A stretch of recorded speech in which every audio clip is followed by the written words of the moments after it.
우리는 지난주까지 하나님께서 사사들을 세워 하나님께서 그 이스라엘 백성들에게 행하신 구원 역사의 스토리들을 보았습니다. 그 중에는 왼손잡이 사사 에훗이라고 하는 인물도 있었죠. 당시 왼손잡이는 이스라엘 백성들에게 굉장한 수치거리가 되어지는 삶의 모습이었습니다. 그럼에도 불구하고 하나님께서는 그의 왼손을 통해서 하나님의 구원 역사를 이루셨고 후대에 가장 능력 있고 영향력이 있었던 사사 중에 한 사람으로 이름을 남기게 하셨습니다. 또 우리는 삼갈이라고 하는 사사를 통해서 하나님이 그 무명의 한 사람, 정말 그의 손에 들려져 있는 무기라고는 소모는 막대기밖에 없었지만 이것을 통해서 하나님이 구원 역사를 온 이스라엘에게 행하시는 능력도 보았습니다. 그렇게 하나님께서는 무명의 사람을 통해서 하나님의 행하신 놀라운 일들을 이루심을 통해 구원 역사가 전적인 하나님의 역사인 것을 증명해 나가셨죠. 사장에 기록되어져 있는 또 다른 사사와 또 그 사사와 함께 동역했던 여인의 모습은 하나님께서 그 역사를 이루어 가실 때 여전히 연약한 자들을 통해서 강한 자들을 무력화시키시고 능력 있다 말하는 사람의 그 무언가를 하나님의 방편으로 아무것도 아닌 것 되게 하셔서 하나님께서 이루시려고 하는 여호와의 승리를 사람의 힘이 아닌 하나님의 능력으로 승리케 했다는 것을 분명히 증명해 주십니다. 오늘 우리의 삶에도 그런 점에서 사사기 4장은 하나님께서 우리에게 베푸시는 구원 역사와 또 이 땅에서 죄악이 관영한 세상 가운데 어떻게 또다시 승리의 역사를 써내려가야 할 수 있는지를 말씀을 통해서 보이게 하는 매우 중요한 장이라고 볼 수 있을 겁니다. 먼저 2절 이하 말씀에 보면 여호와께서 하솔에서 통치하는 가나안 왕 야빈의 손에 그들을 파셨으니 라고 말씀하고 있습니다. 1절 말씀에서 이미 사사기의 굉장한 특징, 계속해서 반복되어지는 이스라엘 백성들의 죄악의 패턴이 한 번 더 기록되어져 있죠. 여호와의 목전에 악을 행하였더라 라고 하는 내용입니다. 하나님께서는 그 하나님의 백성의 진영 가운데 하나님께서 택하신 이스라엘 백성들이 살아가는 삶의 현장 속에 무엇이 있는 것을 볼 수 없었을까요? 죄의 악이 여전히 남아있는 것을 하나님은 그냥 내버려 두질 않으십니다. 하나님께서는 그 모든 죄악의 문제가 그들의 삶에서 해결되어지기까지 당시 이스라엘 땅에 여전히 쫓겨나지 못하고 남아있었던 그런 가나안 땅의 일족들을 통해서 이스라엘 백성들을 하나님이 다루어 가십니다. 야빈이라고 하는 가나안 왕이 등장하죠. 여러분이 야빈이라고 하는 왕이 대단할 수밖에 없는 것은요, 이미 이스라엘 백성들이 살고 있는 가나안 땅의 대부분은 그 백성들, 이스라엘 백성들에게 다 점령당한 상태입니다. 대부분 전쟁을 통해서 가나안 원주민들은 다 패배했고 흔히 말하는 잔당들만 남아있는 어떤 상황이었음을 우리는 먼저 생각해 볼 필요가 있죠. 자, 그와 같은 상황 속에서 가나안 왕이었던 야빈은 얼만큼 그 세력을 확장했냐면 무려 20여 년 동안 철병국 900대를 모았고 그것을 통해서 이미 이스라엘 백성들이 영토를 장악하고 있는 그 땅에서 그 세력과 그 영토를 견고하게 하여서 오히려 이스라엘 백성들을 괴롭게 한 역사가 20년이라고 성경에 기록하고 있습니다. 여호수아 11장에 보면은요, 이미 여호수아 군대가 가나안 왕이었던 야빈을 이미 다 격파하고 그들로 하여금 패잔병이 되게 한 사건이 기록되어져 있습니다. 똑같은 왕이 나온다고 우리가 생각할 게 아니라요, 애굽의 왕이 다 바로인 것처럼 가나안 왕의 이름이 그냥 동일하게 다 야빈인 겁니다. 그러니까 100년이 넘은 시간이 흘렀으니까 똑같은 사람이 있을 리는 없죠. 그러니까 지금 여호수아에게 패했던 그 잔당들이 세력을 모으고 모아서 100여 년의 역사 속에서 이들의 세력이 커져서 오히려 이스라엘 백성들에게 괴로움을 더하는 위협적이고 괴로움의 대상이 되었다는 것입니다. 여러분이 말씀을 구원이라고 하는 큰 관점에서 보고 또 구속사라고 하는 관점에서 보자면 여호수아 때에 해결되지 않았던 그 죄의 모습이 지금 100여 년의 역사가 지난 이때에 괴로움이 되는 것. 여러분, 이것이 오늘 우리가 죄를 다루어가는, 치부하는 삶의 모습과 비슷하다는 점에서 중요하게 보아야 한다는 이야기입니다. 거룩의 삶을 살고 성결의 삶을 살고 하나님 앞에서 믿음의 사람으로서의 삶을 살아갈 때 이 정도는 괜찮지 않을까? 라고 치부하여 남겨둔 우리의 삶의 연약함의 모습들. 여러분, 이것이요, 어떤 특징을 갖습니까? 잘한다는 겁니다. 죄도요, 끊임없이 우리 안에 용납해두고 내버려두면 죄에 대한 습관, 그 죄를 선택하는 우리의 익숙함, 이런 것들이 어느 순간 우리의 삶을 잠식해버리도록 내버려두면 여러분, 우리는 더 이상 하나님의 나라의 거룩한 백성으로서의 삶을 살아가는 동안 그 영적인 힘을 제대로 발휘하지 못할 수 있다는 이야기입니다. 믿음의 삶을 살면서도 거룩과 성결의 삶을 온전히 살지 못하여서 그 남겨둔 그 조그만 죄악들이 우리의 영적인 삶을 갉아먹어서 더 이상 하나님 앞에 서 있을 수 없을 정도로 무력하게 만드는 무언가가 된다면 우리는 하나님 앞에서 그 죄의 문제를 다루고 그 모든 죄에 대하여 용납하는 우리의 삶을 새롭게 해야 된다는 것이 얼마나 중요한 문제인가를 우리는 본문을 통해서 알 수 있다는 이야기입니다. 이와 같은 괴로움의 때에 결국 이 문제를 해결하는 이스라엘 백성들의 삶의 방편은 무엇이었을까요? 그 역시도 동일합니다. 이스라엘 자손이 여호와께 뭐합니까? 부르짖었더니입니다.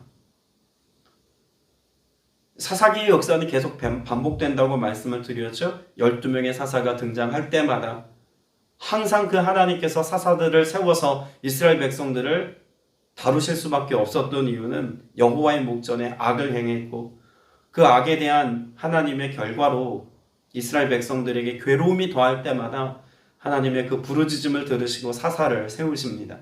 그런데 오늘 4장에 보면은요, 그렇게 부르짖어 세운 사사가 누구라고 말씀하고 있을까요? 랍비돗의 아내 여선지자 드보라라고 말합니다. 하나님께서 이스라엘 백성들 가운데 리더를 세울 때는요, 남자를 세웠지 여자를 세우신 예가 없습니다. 종종 믿음의 여인들이 등장하기는 합니다. 하나님께서 출애굽했을 때 끊임없이 하나님의 역사 속에서 등장한 몇몇의 여인들이 있지만 그러나 어떤 특별한 그런 하나님께서 세우신 남자 사역자들을 통해 그 곁을 협력하게 했거나 큰 도움을 주는 역할들은 했지만 온 이스라엘 백성들에 있어서 그 어떤 누구보다도 영향력 있는 리더십으로 세운 사건은 성경에 이 드보라가 처음일 겁니다. 그러면 왜 하나님께서는 그동안에 믿음의 거장으로 남성들을 세우시다가 느닷없이 드보라라고 하는 한 여성을 세우셔야만 했겠습니까? 믿음의 사람이 없었다는 이야기 아닙니까?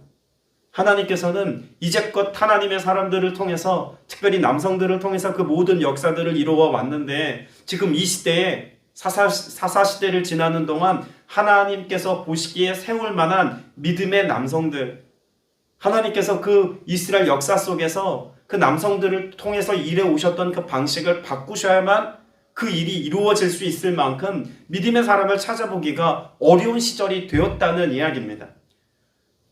여러분, 제가 말씀드리는 것은 남성과 여성을 이렇게 편가르게 하자는 이야기가 아니고 또 남성 우월주의를 이야기하는 것도 물론 아닙니다. 이스라엘 역사가 그랬습니다.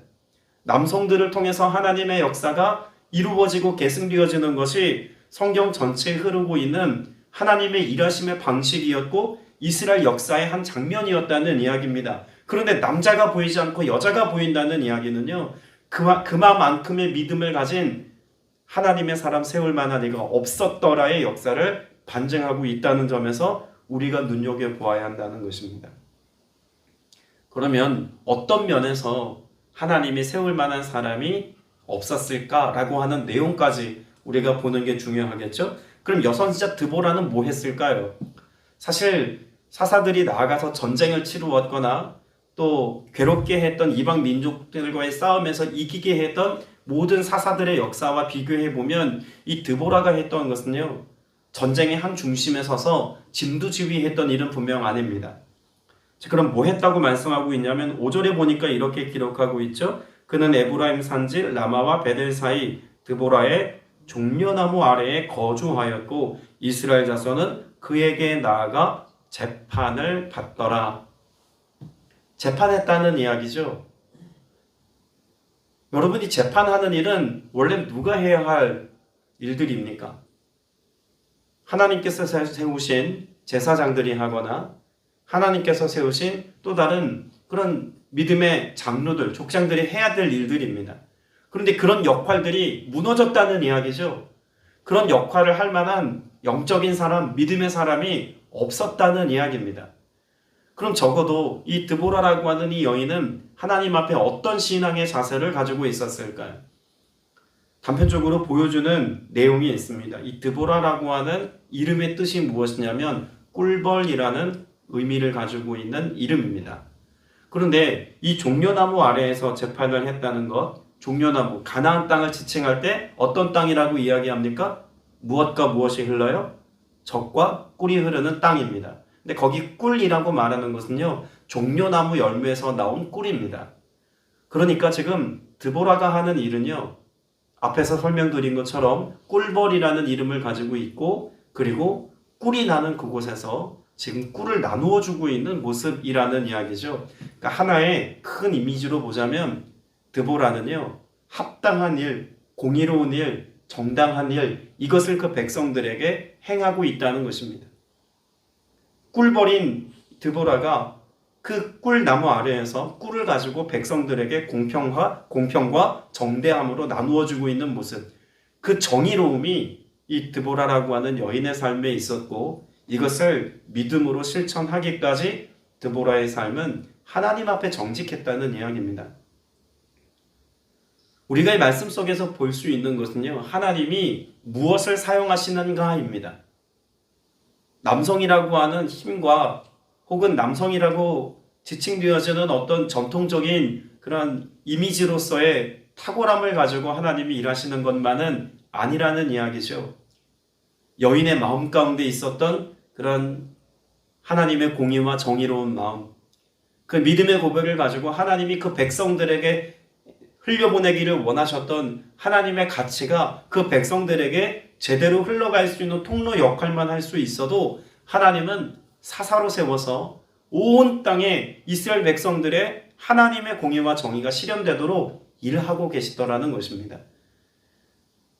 오늘 저와 여러분이 하나님 앞에 뭔가 대단한 능력이 있어야 되고 힘이 있어야 되고 많은 걸 소유해야만 하나님의 일을 감당하는 것은 결코 아니라는 이야기죠. 하나님 앞에 여러분의 중심이 어떤지를 점검해 볼 수 있는 오늘 되시길 축복합니다. 6절 말씀에 보면 드보라가 그래서 직접 나서서 지금 이스라엘 백성을 괴롭게 하는 가나안 왕 야빈을 상대하지는 않습니다. 누구를 사용하냐면 아비노함의 아들 바락이라고 하는 인물을 이 전쟁의 한 복판에 보내려고 하죠. 그래서 납달리 자손, 스불론 자손 10,000명을 거느리고 이 바락이라고 하는 인물이 전쟁에 나아갈 것을 지금 드보라가 바락에게 이야기합니다. 그런데 말씀해 보면은요, 6절에 드보라가 사람을 보내서 지금 이 바락이라고 하는 이에게 이와 같은 내용을 전달함을 우린 주목해 볼 필요가 있습니다. 이르되 뭐라고 말하냐면 이스라엘의 하나님 여호와께서 이같이 뭐하지 아니하셨느냐? 명령하지 아니하셨느냐? 여러분이 말씀의 뉘앙스는요, 드보라에게 말씀하신 것을 드보라가 바락에게 전달하는 이 내용이 아닙니다. 하나님께서 드보라에게 말씀하셨고 바락에게도 말씀하셨다는 이야기입니다. 그래서 드보라가 이야기하는 거죠. 너도 하나님의 말씀을 듣지 않았냐? 나도 그 말씀을 들었으니 내가 이것을 가지고 너와 함께 이 모든 일들을 이루어 갈 텐데 너는 가서 10,000명의 군사를 거느리고 가나안 왕 야빈을 상대해서 승리의 역사를 이루라 라고 지금 말하고 있는 겁니다. 여러분, 그런데요, 드보라는 이 말씀을 이미 하나님의 말씀을 받았을 때 어떠한 말씀으로 받았을까? 이미 승리한 것으로 여기고 말씀을 받았습니다. 바락은 어땠을까요? 그 바락의 태도를 보여주는 것이 8절입니다. 바락이 그에게 이르되 당신이 나와 함께 가면 내가 가려니와 만일 당신이 나와 함께 가지 아니하면 나도 가지 아니하겠노라.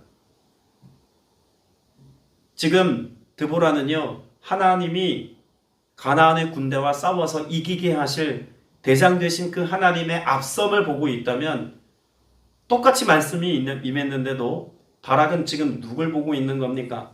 하나님을 보는 것이 아니라 드보라를 보고 있습니다. 하나님 말씀하셨어도 난 지금 그 승리를 장담할 수가 없습니다. 당신이 가셔야만 그래야 내가 승리를 확신하고 이 전쟁에서 이길 수 있다는 담대함을 가지고 나아갈 수 있겠습니다의 말을 하고 있는 거죠. 여러분, 하나님께서는요, 오늘 우리 각자 한 사람 한 사람에게 분명한 어조로 말씀하시는 하나님이십니다. 성령께서 내 안에 임재해 계셔서 우리 각자에게 주시는 하나님의 말씀을 통해서 하나님이 하실 일들을 확정해 주시는 하나님이시기도 합니다.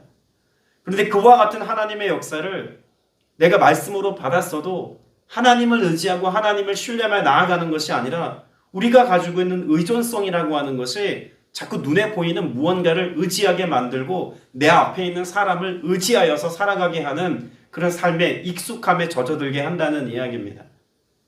여러분, 하나님의 말씀이 임한 사람, 사사든 아니면 장수든 아니면 그저 평범한 무명의 어떤 사람이라 할지라도 하나님의 말씀이 우리에게 주어졌다면 그 말씀에 대한 믿음을 따라 나아갈 때 하나님이 그 한 사람을 통해 이루실 일들은요, 우리가 상상할 수 없는 하나님의 역사를 이룰 수 있다는 것을 우리가 신뢰하셔야만 합니다. 목회자이기 때문에 목회적인 사명을 감당을 잘 할 수는 있겠지만 그렇다고 해서 제가 여러분보다 더 나은 사역을 할 수 있다고 장담할 수 있는 게 아닙니다. 어린아이의 입술을 통해서라도 하나님은 하나님의 말씀이 선포되게 하시고 하나님의 위대한 역사가 믿음의 고백으로 고백되게 하시는 하나님이십니다.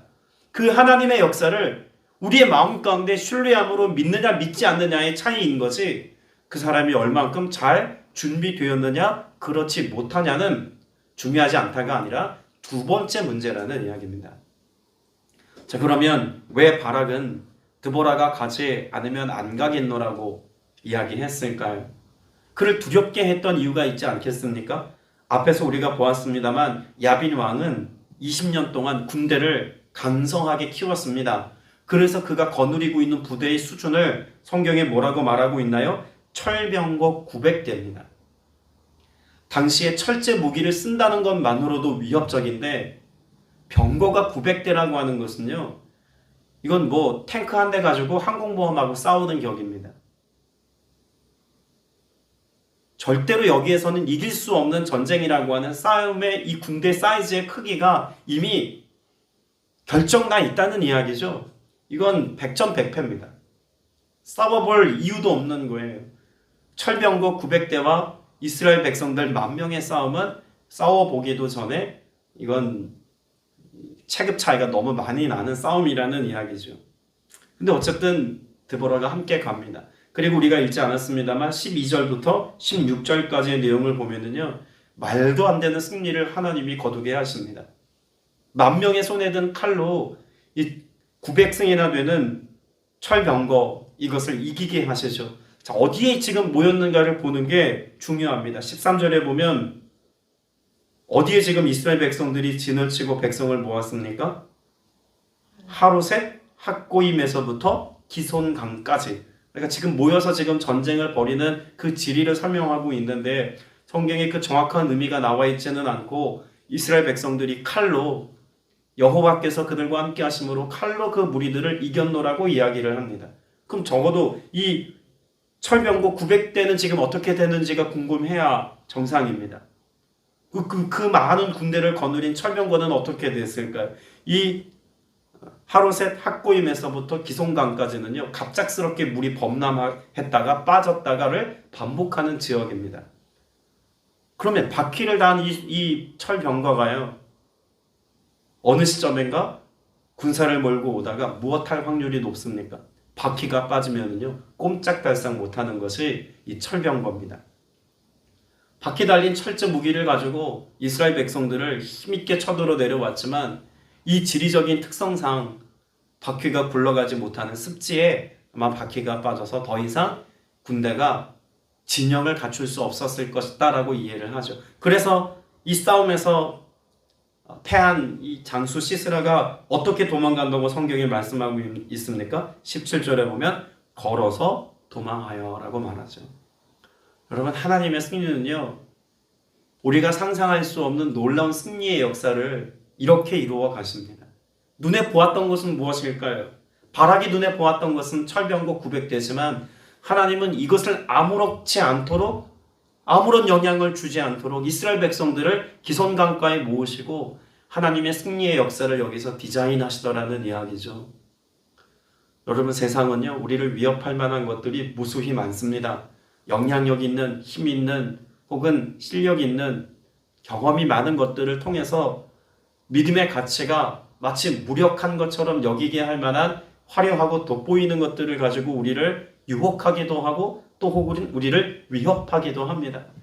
철병거 900승은 어쩌면 우리의 손에 쥐어진 강력한 무기처럼 느껴지고 부러움을 갖게 할 만한 대상들이라고 하기에 충분하지 않습니까? 그런데요, 하나님의 성전에서 하나님께서 이스라엘 백성들을 구원하시는 승리의 역사 속에서 그건 정말 아무짝에도 쓸모없는 것들로 무력화시키시는 하나님의 능력이 있더라는 거예요. 아멘. 여러분, 이것을 통해서 하나님이 승리를 이루시는데요, 시스라를 하나님께서 완전히 멸하기까지 하나님이 무력하게 하신 것도 있지만 한 여인을 통해서 이 시스라를 죽음으로 몰아가십니다. 앞에 보았던 바락이라고 하는 인물은 믿음이 없음을 통해서 영광을 나타내지 못할 것이라고 이야기하시죠. 그리고 난 뒤에 한 여인을 지목합니다. 그래서 드보라가 이야기하기를 9절에 보면 여호와께서 시스라를 여인의 손에 파실 것이다 라는 이야기를 합니다. 그리고 앞에 보았던 우리가 11절 말씀, 맨 마지막에 읽었던 11절 말씀은 갑자기 등장한 말씀처럼 여겨지기 쉽습니다. 모세의 장인 호밥의 자손 중 겐사람 헤벨이 자기 족속을 떠나 게데스에 가까운 사하나님 산수리 나무 곁에 이르러 장막 쳤더라. 이게 지금 이스라엘 백성들의 전장과 무슨 상관이 있습니까? 아무 상관없는 말씀이에요. 그런데 11절에 갑자기 등장한 이 말씀이 왜 등장했는지를 17절 이하에서 설명해 줍니다. 걸어서 도망가던 시스라가 누구의 집으로 갑니까? 헤벨의 집으로 갑니다. 11절에 기록되어져 있는 이 헤벨은 당시 가나안 왕 야빈과 함께 화친하여서 평화의 관계를 이루고 있었던 사람으로 소개가 되죠. 그러니 전쟁에 패하고 도망가던 시스라가 자기 진영으로 돌아가기 전에 이 중간 지점쯤에서 이 헤벨의 집으로 숨어 들어갑니다. 그리고 한 여인이 등장하는데 헤벨의 아내가 등장하죠. 19절에 보면 시스라가 목이 말라서 물을 청할 때 헤벨의 아내가 무엇을 줍니까? 19절에 보면 목이 마르다 하매 우유 부대를 열어 그에게 마시게 했다라고 말합니다. 그러니까 우유 한 잔 주었다 정도가 아닌데 사실 우리는 이 말씀으로 보자면 그냥 우유 한 잔 대접했나 보다 이렇게 쉽게 생각합니다.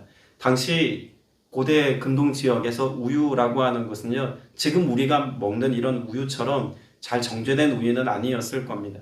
그래서 이 우유는요, 유산균 함량이 굉장히 많은 우유라고 이야기를 해요. 그러다 보니 소화의 증진을 돕고 진정시키는 효과도 있었고 심지어는 수면제 역할까지 했습니다. 그러니까 지금 이 시스라가 왔을 때 헤벨의 아내는 의도적으로 물을 준 게 아니라 뭘 준 겁니까? 우유를 주어서 이를 잠들게 한 겁니다. 무엇할 목적이었을까요? 이를 죽일 목적이었다는 이야기입니다. 한 여인이 지금 이와 같이 지금 우유 부대를 열어서 그를 마시게 하고 21절에 보면 헤벨의 아내 이 야엘이라고 하는 여인이 장막에 뭘 들고 갑니다. 뭘 들고 갈까요? 말뚝을 가지고 손에 방망이를 들고 그에게 가만히 가서 그의 관자놀이에 말뚝을 깨뜨려 땅에 박아버립니다. 대단한 여인이죠. 원수의 머리에다 대고 말뚝을 대고 박아버려서 한 사람을 완전히 죽음으로 몰아갑니다. 이스라엘 백성을 20년 동안 힘들게 했던 사실을 알고 있었던 야엘은요, 그 손에 들고 있었던 말뚝과 방망이로 이 전쟁에 마침표를 찍습니다. 무려 120년에서 150년 동안 방치되었던 그런 모든 죄악의 역사, 그리고 20여 년 동안 그렇게 방치되었던 가나안 족속의 괴롭힘을 당하였던 이스라엘 백성들의 오랜 힘겨움의 역사를 한 여인이 그 손에 들고 있는 방망이 그리고 말뚝 가지고 마침표를 찍는 모습이라는 이야기예요. 그리고 이 일이 있고 난 뒤에 하나님이 어떻게 이스라엘을 돌보셨다고 말씀합니까? 이와 같이 23절 말씀해 보면 이와 같이 이날에 하나님이 가나안 왕 야빈을 이스라엘 손에 굴복하게 하신지라. 그리고 24절 맨 마지막에 보면 가나안 왕 야빈을 진멸하였더라.